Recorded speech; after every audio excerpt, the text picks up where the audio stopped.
Jacques II, né en 1633, était un catholique fervent. Cela ne plaira pas du tout au Parlement, ni au peuple. Devenu roi d'Angleterre en 1685, il promulgue 2 ans plus tard une déclaration d'indulgence sur la liberté de culte. Mais certains membres du Parlement refusent cette déclaration.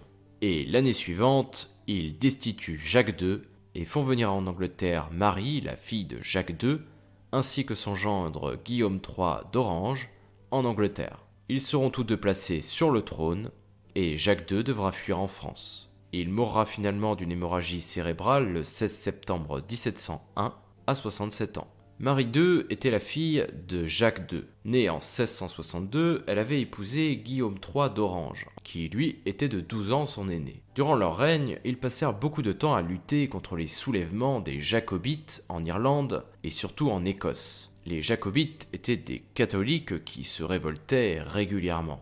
En 1688 a lieu la terrible guerre de la Ligue d'Augsbourg. Cette dernière dura jusqu'en 1697. Elle oppose la France de Louis XIV à l'ensemble des princes européens. Cette guerre était le résultat de provocations de Louis XIV qui annexait à tour de bras un certain nombre de territoires. En 1694, Marie II tombe malade. Elle avait attrapé la variole.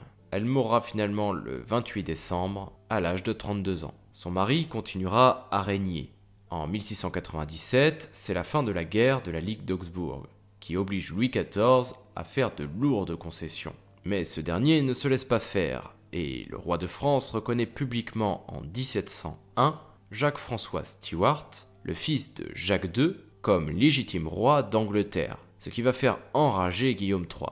Finalement, Guillaume III mourra le 8 mars 1702 à l'âge de 51 ans à cause d'une chute de cheval.